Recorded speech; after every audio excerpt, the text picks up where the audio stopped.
Avanzamos con séptimo día para meternos en otro de los temas importantes de los últimos días. El Movimiento de Participación Popular decidió dar de baja en el tercer lugar de su lista al Senado de la 609 a Charles Carrera, que no va a estar en la lista por más que aparezca en la papeleta el nombre.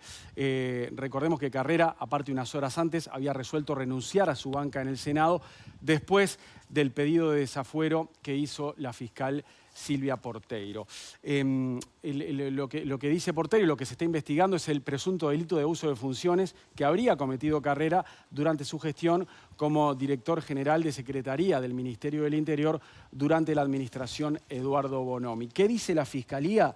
Que Carrera habilitó de forma irregular la asistencia durante 3 años en el hospital policial de Víctor Hernández, que en el año 2012 fue víctima de una bala perdida en La Paloma. Y también entregó tickets de alimentación contra todo reglamento. Bueno, de esto vamos a hablar ahora porque este tema se activa un mes antes de la elección nacional. Martín Aguirre, ¿cómo puede incidir esto en la campaña? ¿Qué impresión te deja? Bueno, a ver, ¿cómo puede incidir? Se me hace muy difícil anticiparlo. Lo que sí, a mí me genera sensaciones un poco encontradas el tema de Charles Carrera en este caso, porque por un lado, formalmente es un tema delicado, ¿no? El delito de abuso de funciones significa que vos estás en una situación de poder y usás ese poder del Estado para desvías para algo que no es para lo cual se te lo concede, ¿no? Pero por otro lado, tampoco es que el tipo se robó plata o se llevó plata a él o abrió una cuenta en Suiza. Pero lo que pasa con Charles Carrera me parece que es un poco, de alguna manera, lo que pasó con Sendik después de la gestión de ANCAP, ¿no? En el sentido de que Charles Carrera fue parte del núcleo que dominó el Ministerio del Interior durante una década prácticamente, con resultados bastante malos, y donde, por ejemplo, se les escapó Moravito, el mafioso más buscado, más cuidado del Uruguay, por la puerta de cárcel central. Y no pagó un costo político por eso. Y sin embargo, ahora paga un costo político por una cuestión relativamente formal que tiene que ver con que yo creo que también él, desde el momento que dejó el ministerio, se convirtió como una especie de azote moral del gobierno, permanentemente reivindicando los temas de honestidad administrativa, y no deja de ser un poco llamativo que ahora termine perdiendo su lugar en el Senado por un tema como este, ¿no? Entonces me parece que Carrera en sí representa una buena dosis del problema que tenemos en el sistema político actual. Patricia, Fernando Pereira decía hoy en un acto que no vayan a tomar esto como un botín político, porque ya quedó desactivado al haber tomado esas dos decisiones, ¿no? Una personal, ¿no? Carrera renunciar a su banca y otra sectorial, ¿no? El MPP retirarlo de la lista. ¿Te parece que al hacer esas dos cosas, una Carrera, otra la 609, ya queda fuera de la campaña el tema? O sea, que no deberían sacar rédito político acá colorados, blancos, independientes o cabildantes. Cada uno va a decir lo que tenga ganas de decir y en el momento de la campaña, cuando se ponen los temas arriba de la mesa, siempre estás expuesto a eso. Yo creo que lo que hace Charles y lo que se resuelve desde el Frente y desde el MPP es tomar la decisión correcta para cuidar la organización de las personas. O sea, y eso está bien, ¿no? Vos tenés organizaciones políticas, todos integramos, las personas podemos cometer errores, las organizaciones tienen que ser siempre superadoras de eso. Entonces me parece que toma una decisión razonable en este momento, que es primero ponerse a disposición de la justicia. Me parece que eso es algo que en el sistema político no ha pasado en todos los casos, ¿no? No todos han salido para permitirse presentarse en la justicia y han hecho uso de su fuero. Yo creo que eso es una cosa... ¿Cómo? No, pensé que me estaba mirando. No. Te lo digo en general, ¿no? Entonces me parece que eso, como primer punto, es un punto que lo pone a él en un buen lugar. Segundo, toda la discusión sobre el lugar de la justicia en esto del abuso innominado de funciones, que me parece que está bueno para discutirlo.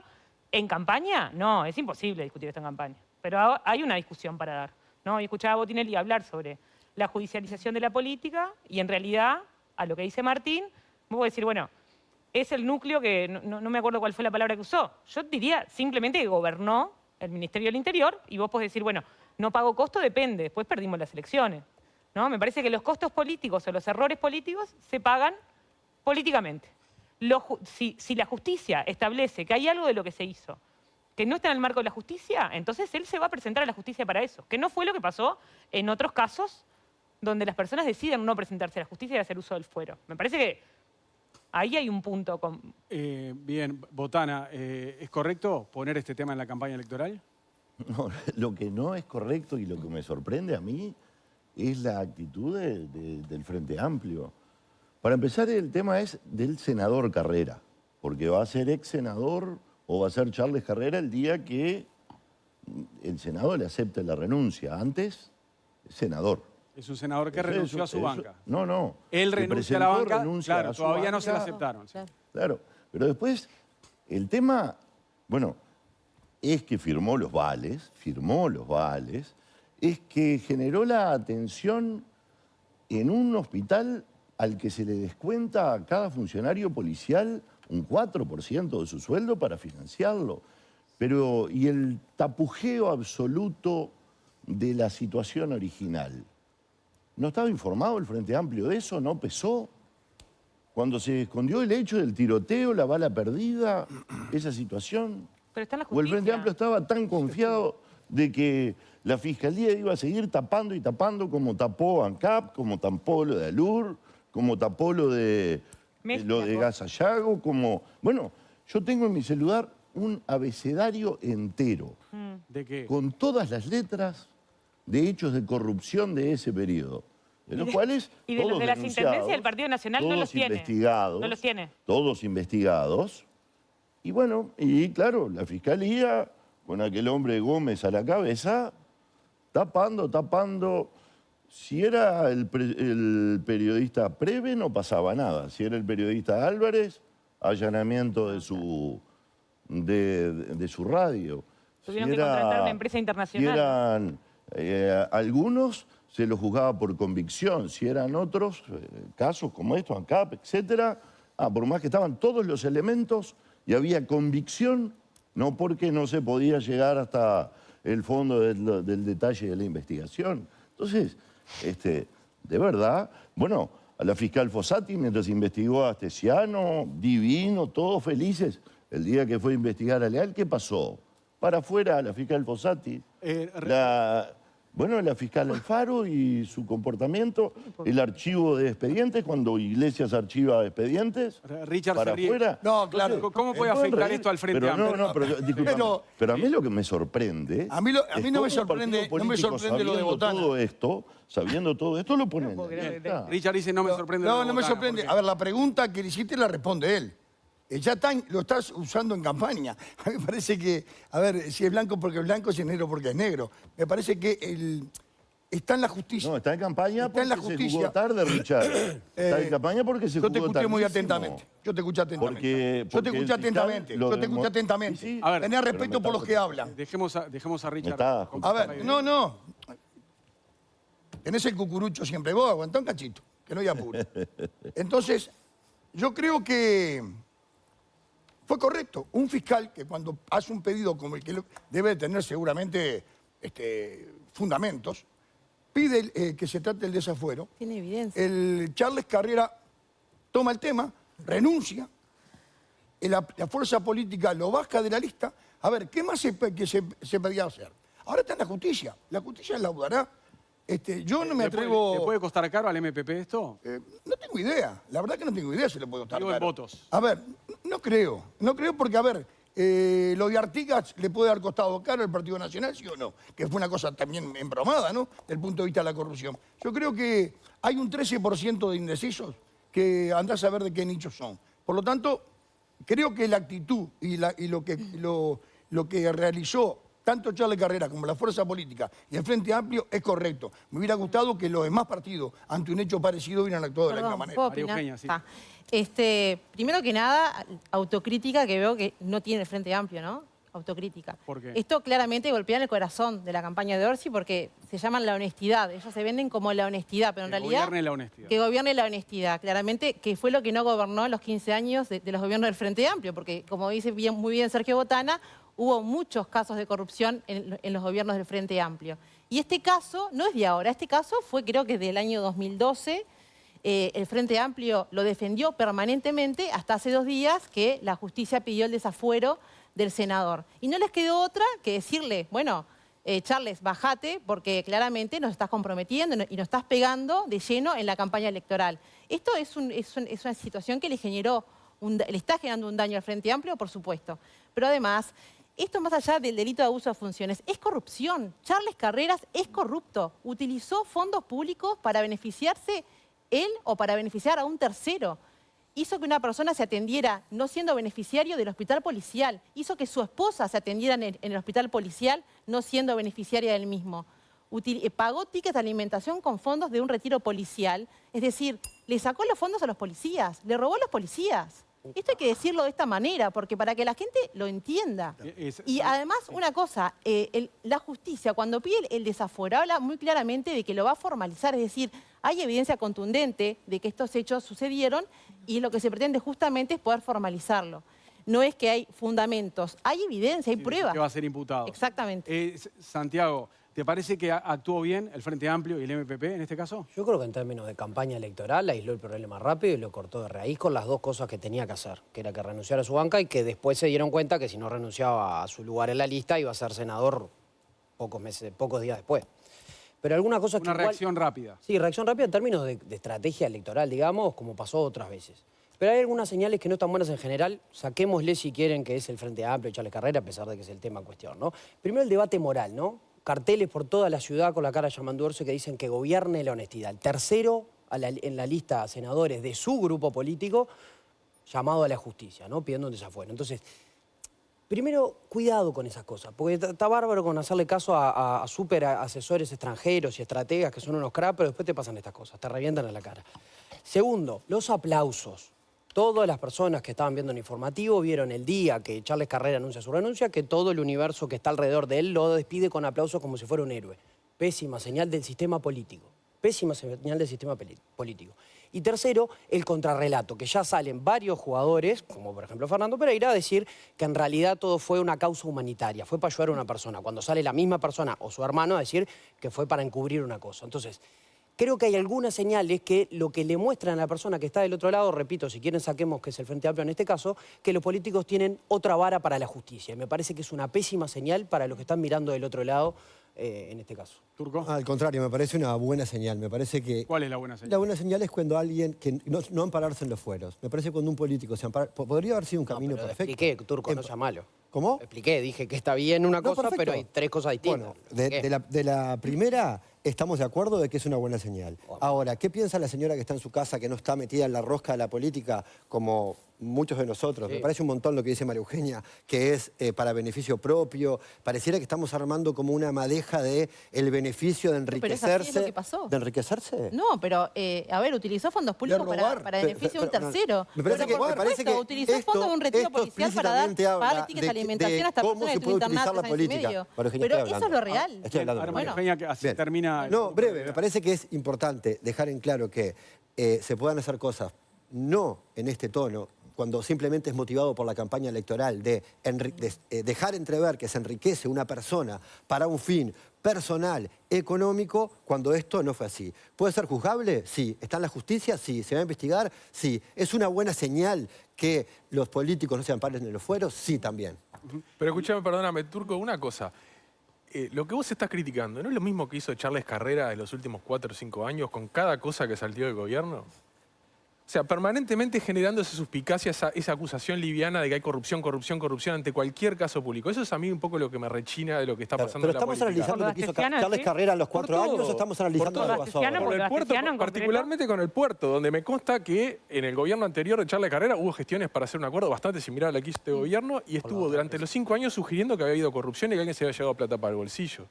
Entonces, a mí me parece que al final la bomba le explota en la mano a una persona que, de alguna manera, no lo quiero demonizar en él, pero es un síntoma de un problema que hay en la política, que es lo que decía Santiago. O sea, la permanente ostentación de una superioridad moral que no es tal.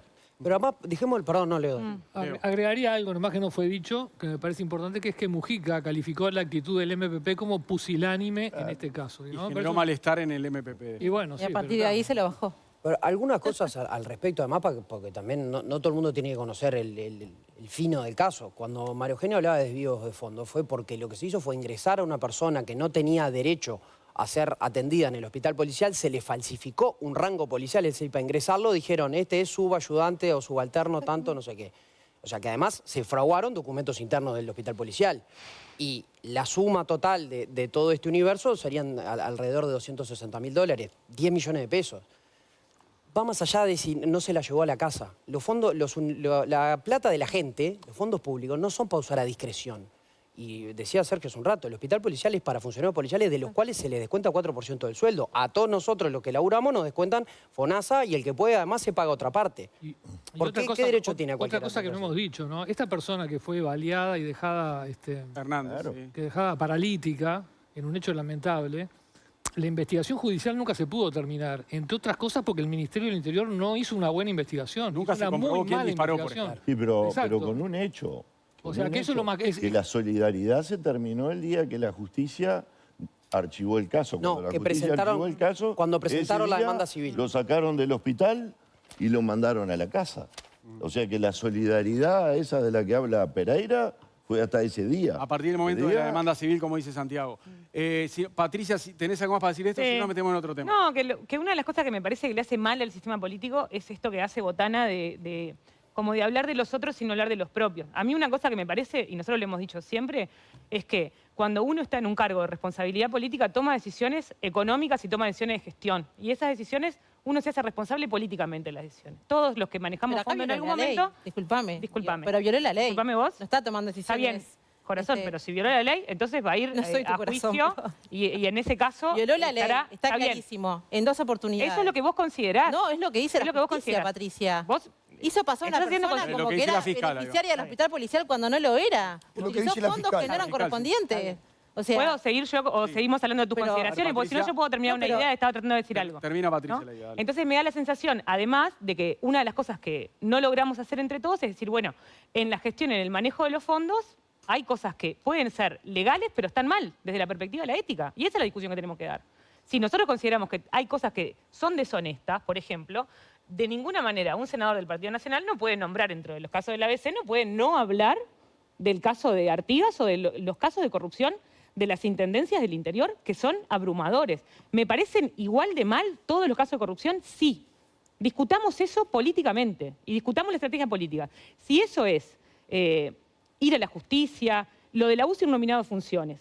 Todos tenemos discusiones sobre eso, de hecho la fiscal en su momento dijo que está en contra de la figura del abuso innominado de funciones, pero después se utiliza en algunos casos y no en otros. ¿Es una discusión que nos merecemos? Sí, nos merecemos una discusión seria. Y me parece que en eso a veces entramos en la casuística. Esto, que es la fácil, ¿no? Yo te entiendo, estás en la fácil, todo el mundo va a jugar a la fácil y cada uno va a tratar de sacar su porcentaje de votos. Yo creo que no lo van a lograr. Una de las cosas que ha distinguido a este gobierno justamente es esa. De que, ¿La corrupción, decís vos? Por los casos, por los de Pero, los ¿qué casos caso de artesianos. corrupción hubo en este gobierno? Nombrame casos de corrupción que hayan habido habido en este apartamiento gobierno. de la ley discusión. o algún apartamiento favor. hasta del estilo, de la ética, hasta de estilo. Totalmente. Este gobierno la ha sancionado. ¿Lo decís por lo de Artigas? Digo, Pero ¿de sacó verdad? consecuencias. Parece que el Lo gobierno decís, central sacó no le consecuencias, no es corresponde. gobierno central. ¿No te corresponde. parecieron pocas? Nos tenemos que meter en otro tema, en una tragedia ocurrida el pasado miércoles y en la situación de las cárceles hoy. Lamentablemente, otra vez ocurrió en el Comcar el fallecimiento de 6 reclusos que fueron prendidos fuego, aparentemente, de acuerdo a lo que indica la investigación, fueron asesinados por otro grupo de presos que justamente en ese sector del módulo 4 prendieron fuego a estas personas privadas de libertad que fallecieron, todos jóvenes, ¿no? Aparte, ¿no? 25, 28, 26 y 29 años. 6 fallecidos. Una vez más, por este caso, el ministro del Interior, Nicolás Martinelli, va a ir al Parlamento convocado por la bancada del Frente Amplio. Leo, vos tienes unos datos lamentables también sobre la situación de las cárceles. Sí, ahí tenemos dos tablas, una que compara el total de presos y otra el total del COMCAR. Si vamos a la primera columna, la población real en las cárceles hoy es de 16.071 presos, cuando la capacidad nominal es de 13.442. O sea, si todas las plazas estuvieran correctas y habilitadas, tendría que haber 13.442 presos. Hay 16.071, o sea, hay un 120% de ocupación, hay un hacinamiento del 20%. Si comparamos lo que pasa en el COMCAR, que es la segunda columna, es peor todavía. 5.157 es la cantidad de reclusos y la capacidad nominal completa es 4.174, o sea que el porcentaje de ocupación sube al 124%. Eso te habla de que, bueno, hay más presos que capacidad. Los presos siguen subiendo año a año. Acá vemos la gráfica desde el 2009, cómo se va incrementando hasta llegar hoy a 16.071. Superamos la línea de los 16.000. Sí, hay solo una caída pequeña del 2017 al 2018. Después todos los demás años ha subido y si ven la gráfica, la subida en los últimos años es más vertiginosa. Y esta gráfica es un poco complicada de entender, tienen 3 líneas, la roja, la amarilla y la verde. La roja es la peor, son los presos que sufren tratos crueles, inhumanos o degradantes.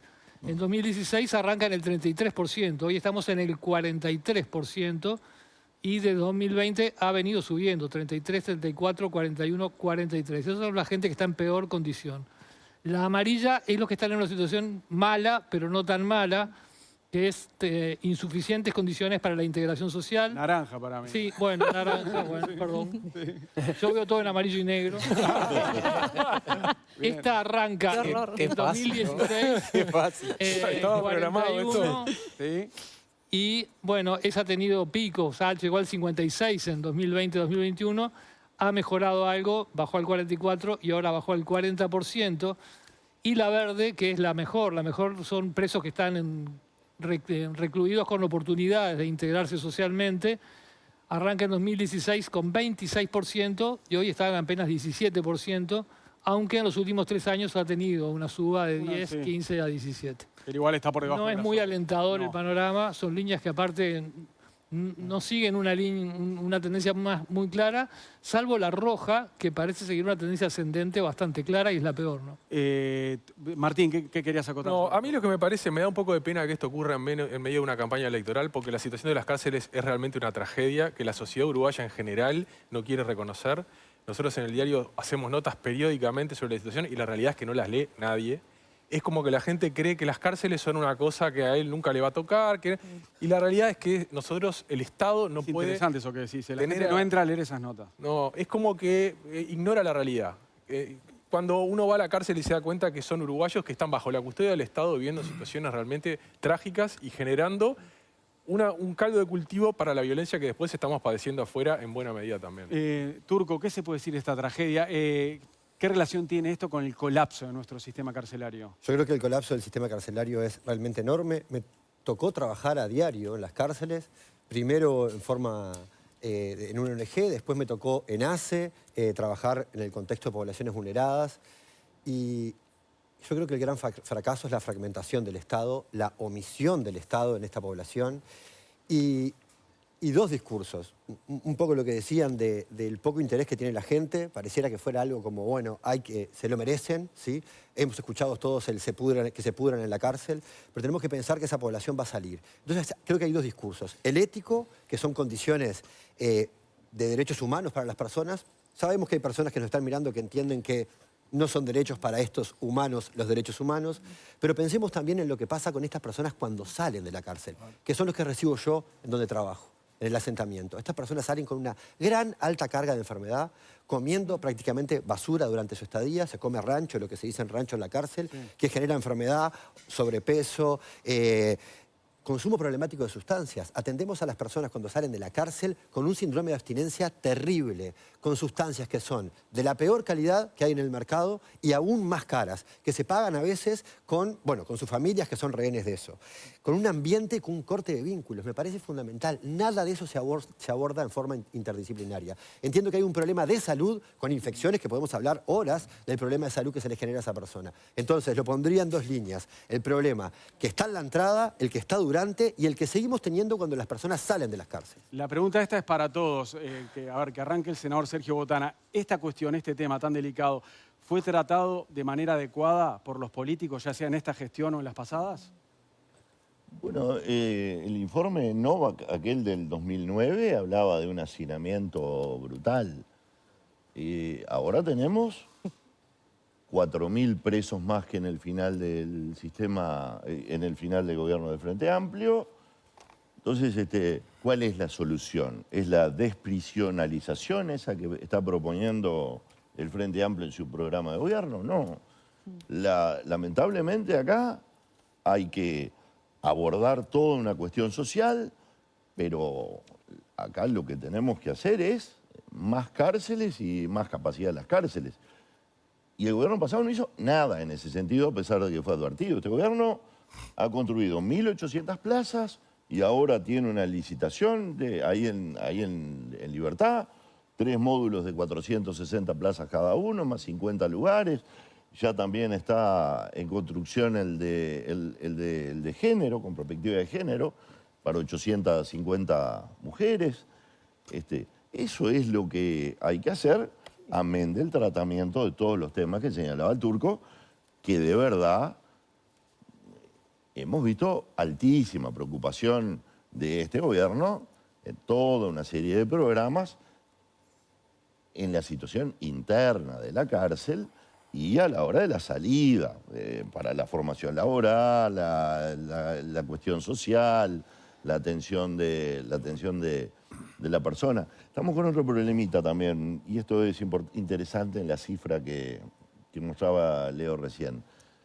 Los que están entrando son de un perfil altamente peligroso. Y entonces, de ahí la altísima concentración en un lugar complicado. Y después, bueno, este hecho es triste, es cruel. Es inaceptable. Me hace acordar a los cuatro aquellos me hace acordar a los cuatro aquellos antes del 2009, me hace acordar, bueno, la de los 12 de Rocha y los motines y esas cosas. Pero de verdad que hay esfuerzo, hay un enorme esfuerzo y sinceramente creo, sí, que deberíamos, en este tema, es de esos temas como el de la pobreza en general, estos son de Estado, estos son temas de Estado. Richard, ¿qué se ha hecho y qué no se ha hecho? Los resultados están a la vista, ¿verdad? Hay 16.000 privados de libertad en una situación de hacinamiento que es mucho más que el término hacinamiento. Hay que convivir en esos patios. No es fácil. Con un tema común, la mayoría de los que están presos son jóvenes, adictos, sin estudio y principalmente en un nivel de ignorancia, de analfabetismo prácticamente. Casi ninguno terminó la escuela. Cuando salen, la mayoría no tienen donde dormir o lo echaron de la casa. Es un problema. Entonces el tema de la reinserción, si bien hay esfuerzos desde hace muchos años, son desborda. Acá hay que meter un tema, yo comparto que tiene que ser política de Estado. Hay que meter inserción laboral, hay que meter educación, meter la educación dentro de los establecimientos, separándolos tanto. Vos no podés tener al consumidor con el que le vendía, y eso están en el patio. Por lo tanto, no es un tema fácil y hay que abordarlo. Todo el mundo mira para un costado. ¿Por qué? Porque no junta mucho voto en la urna. Más, si lo vas a toquetear, la gente lo mira con sanción. Porque es lo que dice Martín.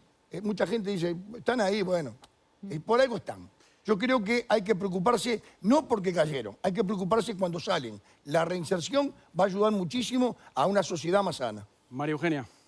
Bueno, claramente es una tragedia lo que pasó el otro día, es sumamente doloroso, nos preocupa además, pero es un tema que, como se ha dicho muy bien en esta mesa, que viene de hace muchos años, ¿no? El hacinamiento carcelario tiene muchos años, inclusive me acuerdo en el año 2005 cuando asumió por primera vez el gobierno del Frente Amplio, que declaró la emergencia carcelaria, pero no hizo nada. Tuvo tiempo, plata, mayorías parlamentarias y en los órganos de conducción y no hizo nada en 15 años para poder achicar ese hacinamiento. En cambio, y va en línea de lo que decía Botana, en este gobierno sí se han hecho cosas. Y está bueno decirlo también, porque se han aumentado las plazas genuinas, porque antes en los gobiernos del Frente Amplio, ¿qué hacían? En un comedor ponían cuchetas y esa era la forma de ordenar un poco el tema, pero digo, se estaban hacinando esas personas.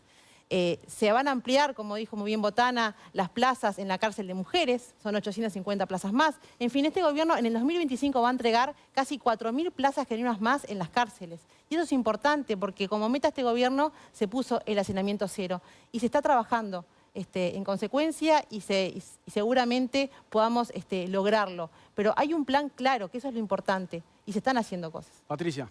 Me parece que dar la discusión un poco más de fondo también nos implica salir de la casuística y de la oportunidad concreta. Me parece que eso, que es una tragedia, que es terrible, que la situación carcelaria es terrible desde hace muchos años. Ha aumentado mucho la población carcelaria. Hay que hablar también que si hay bajos niveles educativos, quiere decir que entonces las personas que van a la cárcel son las personas pobres, y eso es criminalizar la pobreza, y hay que pensar eso desde una perspectiva política un poco más profunda. Sí, y yo repito esto de que si en este país vos tenés plata para pagar un buen abogado, es muy difícil que vayas a la cárcel, entonces solo algunas personas van a la cárcel.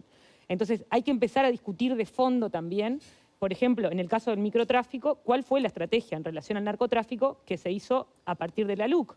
el microtráfico lo que generó, yo la verdad es que no quiero que hagan más plazas. Quiero que haya menos gente presa. Quiero que tengamos otra estrategia. No creo que la estrategia tenga que ser hacer más plazas en las cárceles. Eso es, me parece que es muy fácil decir esto de...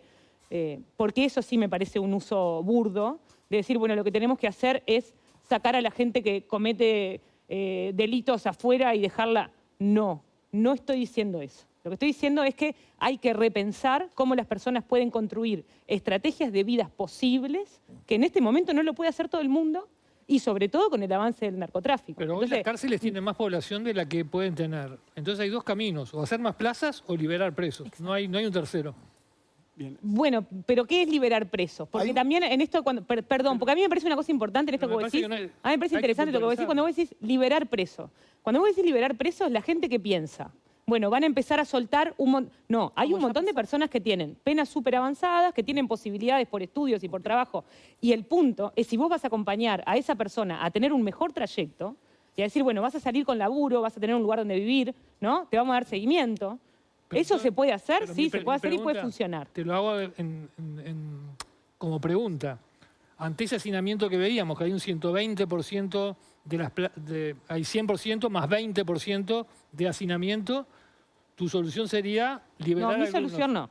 Mi solución no. El programa del Frente Amplio y las medidas del Frente Amplio establecen un montón de medidas, porque si no caemos en la fácil de decir, bueno, el Frente Amplio va a sacar a la gente. Yo no voy a entrar en eso, porque eso no es así. Es que si no se hacen más plazas, hay que parar. Yo no estoy en contra de que se hagan plazas. No estoy diciendo eso. Lo que estoy diciendo es, ¿ves? Lo que estoy diciendo es, en el fondo, lo que nosotros tenemos que discutir para caer en una discusión de fondo, que es la discusión difícil y la que no damos nunca, es ver cómo vamos a resolver el problema de la prisionalización en una sociedad que tiene un porcentaje de personas presas mucho más altas que otro país de América Latina. Bien, Santiago no dijo nada sobre el tema, tenemos que ir con la entrevista, varios quieren hablar. Una sola Santiago, cosa, sí. que todos decimos por acá, Martín, al respecto de las notas y nadie las lee. La gente que está mirando y que además muchos de nosotros hay veces que no leemos esas notas porque además dice cosas que no nos gusta leer, que no nos gusta saber qué pasa en un país como el nuestro. Es un problema que tiene que ver con nuestra vida cotidiana también.